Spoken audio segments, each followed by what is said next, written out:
Comme on dit, il faut généralement une grève, des plaintes parfois des populations pour que l'on reparle du problème du transport urbain au Cameroun. Quel est l'état des lieux sur le terrain? Quelles sont les difficultés, les moyens alternatifs que l'on peut commencer à évoquer? Voici le parcours de combattant du citoyen qui veut se faire transporter dans la ville de Yaoundé notamment. C'est Merveline Tapi qui a mené l'enquête pour la rédaction de Stratégie. Suivons ce reportage. Des étudiants en colère, une foule difficile à maîtriser. La patience a atteint ses limites, on exprime son ras-le-bol. Nous sommes le lundi 23 novembre 2015. En plein cœur de la capitale camerounaise, ce qui jusqu'ici ne semblait être qu'une rumeur devient réalité. La poste centrale de Yaoundé est paralysée pendant des heures par ces étudiants déchaînés. À l'origine de cette manifestation, une grève des conducteurs d'autobus exerçant sur l'axe routier qui mène dans la ville universitaire de Soie. Un énième mouvement de grève qui remet au devant de la scène l'épineux problème de transport urbain dans les villes camerounaises. Comment se déplacent ces citadins? Quelles sont les difficultés qu'ils rencontrent au quotidien? Y a-t-il des pistes de solutions ou des moyens alternatifs pour mettre fin au calvaire de ces populations? Nous avons mené l'enquête pour vous.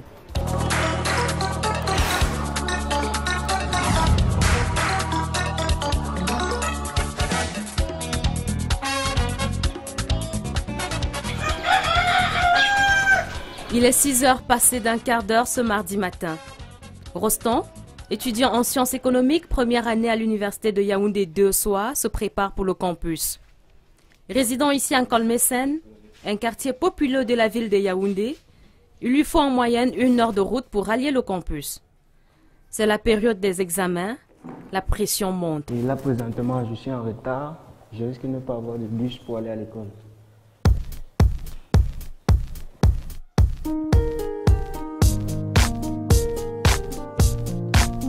Une gorgée d'eau pour la route, un dernier coup d'œil, question de se rassurer qu'il n'a rien oublié, et c'est parti.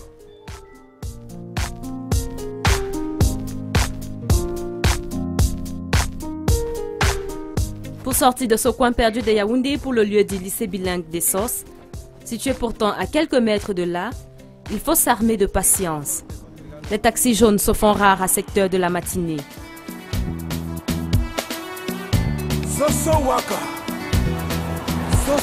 Après de longues minutes d'attente, la seule option qui s'offre à lui, c'est cette moto qui a déjà à son bord une cliente. Cette jeune dame n'a pas son mot à dire. Se faire bâcher, comme on dit ici, est devenu la norme. Et c'est généralement à 3, voire 4, sur une moto que les usagers se font transporter sur cette route très enclavée. Lycée bilingue des Sosses, on y est. Rostand n'est pas au bout de sa peine. C'est 1 heure de pointe. La file d'attente est longue, les enchères montent. 302 places mobiles. Un trajet qui se fait habituellement à 100 francs ou même à pied. Après une bonne négociation, il obtient le coup de klaxon favorable du taximan. Arrivé enfin à la mobile Omnisport, un point de chargement des minibus qui font la ligne Soie-Yaoundé, Rostand est plus détendu. Il sait qu'il partira au bout de quelques minutes. C'est ainsi son trajet au quotidien.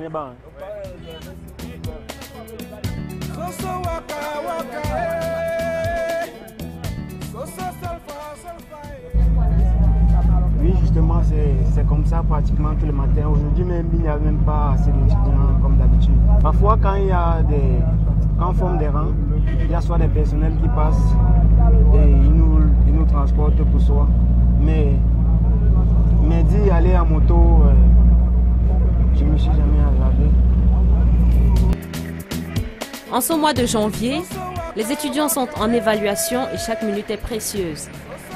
C'est une période d'intense activité pour ces conducteurs de minibus. Non, par jour, je peux faire 5 tours. Hein. Oui, bon, avec 5 tours, le patron et la recette, nous avions le carburant complet, le carburant et notre gagne-pain aussi.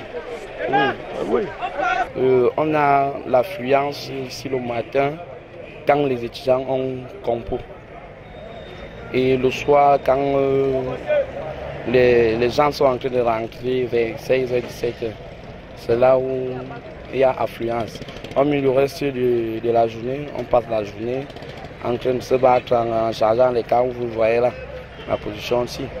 Et c'est comme ça que l'on passe la journée toujours en train de travailler ici. Vous-même, vous voyez comment c'est un peu organisé, même les couleurs qu'on est en train de mettre dans les voitures. On a les particuliers, parce qu'on ne peut pas vous dire que c'est une personne qui en est sur ce véhicule ici. C'est les particuliers. Et il y a des patrons.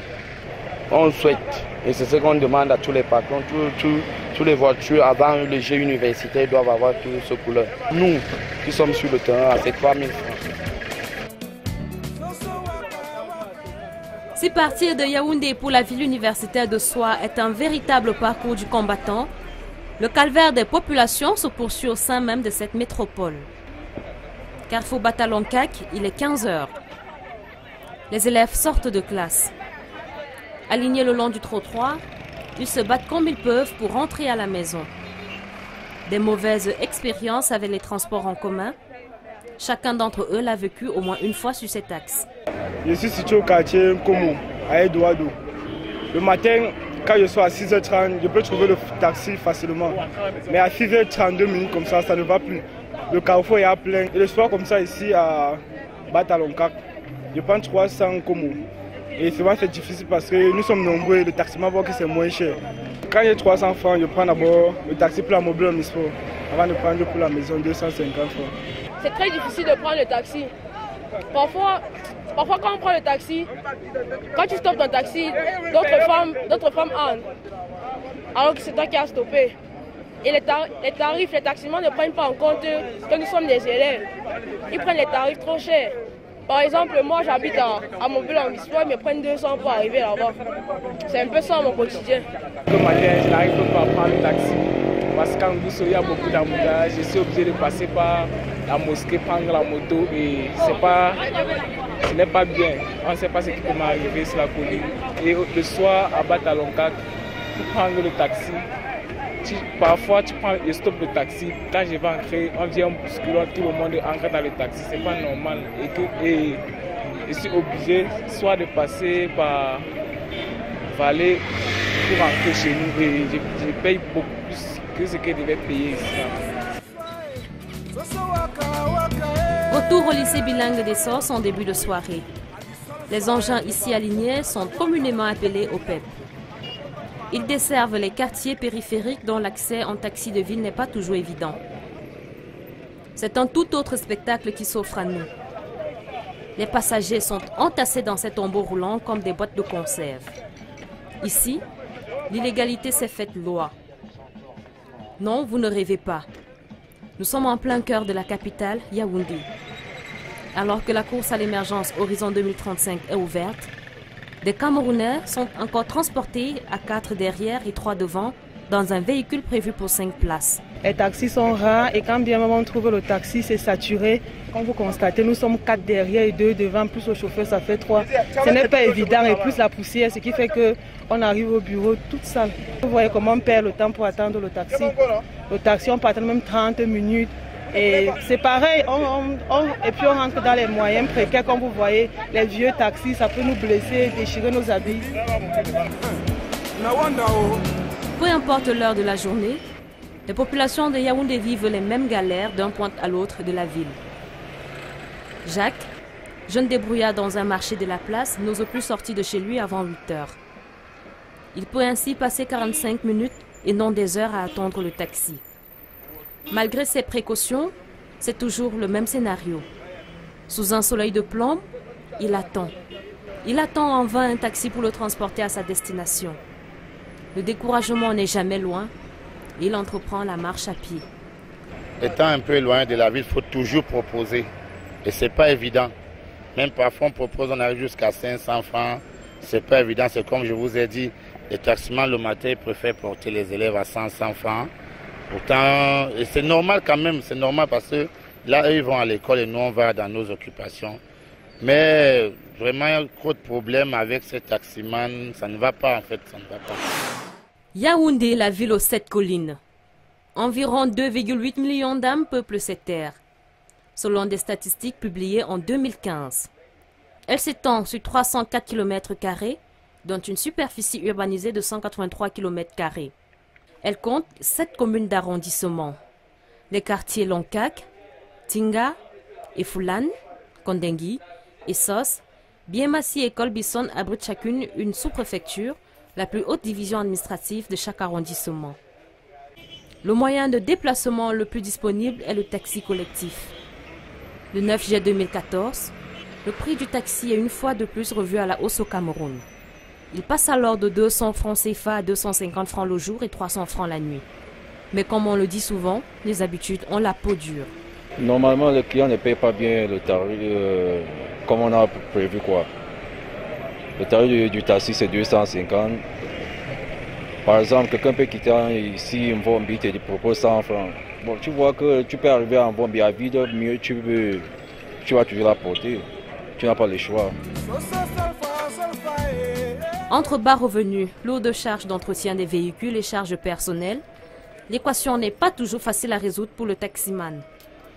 Certaines sources rapportent qu'un transporteur par taxi à Yaoundé gagne en moyenne 30 000 francs CFA par mois. Le chauffeur de taxi doit verser à son patron 10 000 francs CFA tous les jours, sauf le samedi et le dimanche. 3 samedis sur 4 sont exclusivement réservés aux chauffeurs pour qu'ils rentrent dans ses droits. On dit alors que le taximan prend sa journée. Il y a parfois, fin de la semaine, on a le manquant. On sait comment gérer avec le patron parce que c'était aussi dû de notre côté. On a mis la main sur la recette du patron. Donc, c'est aussi ça. Mais vous avez 2 journées à vous, notamment le samedi et le dimanche, c'est ça?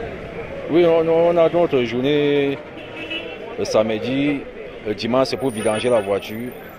Bon, comme je vous parlais du manquant, de la recette, là, notre journée du samedi, parfois, on travaille, on complète la recette avec. Les véhicules mis en circulation sous forme de taxi sont généralement de seconde main. Certains propriétaires nous ont confié au cours de cette enquête qu'il est difficile de convertir un véhicule neuf en taxi de ville et obtenir un retour sur investissement. Une information que nous allons vérifier auprès de cet économiste des transports. Dans le cas précis du Cameroun, il faut dire que si l'on se réfère déjà aux tensions qui existent, qui sont plus ou moins récurrentes entre l'administration et les chauffeurs de taxi, on peut dire déjà qu'il y a un problème de rentabilité de cette activité, c'est vrai. Une étude que nous avions réalisée à Douala en 2008, c'est ancien, mais les données n'ont pas beaucoup changé, avait permis de constater que l'activité était difficilement rentable. Et cela explique donc le fait que le parc de véhicules qui est utilisé est essentiellement un parc de véhicules usagés. Parce qu'il est pratiquement impossible, en acquérant un véhicule neuf, de rentrer dans ces fonds avec les tarifs qui sont pratiqués. Il existe tout de même des moyens, selon l'expert, de mettre en circulation des véhicules moins usagés pour le confort et la sécurité des clients. Il faut qu'au niveau local, on ait une industrie automobile qui répare les véhicules et les remet en bon état. Il est curieux de constater que, par exemple, après une visite technique, un véhicule ressorte avec les mêmes défauts que lorsqu'il est entré. Cela montre qu'il y a un problème à faire au niveau de l'industrie automobile, des réparations à faire sur les véhicules. Mais c'est une chaîne un peu longue parce qu'il y a les garagistes qui réparent les véhicules, mais il y a surtout les concessionnaires qui fournissent en pièces détachées. Est-ce que les pièces détachées existent pour les véhicules qui circulent sur nos routes aujourd'hui? Nous n'en sommes pas si sûrs. Bon, l'autre solution, c'est encourager l'achat de véhicules neufs. Mais pour encourager l'achat de véhicules neufs, il faut des actions de l'administration.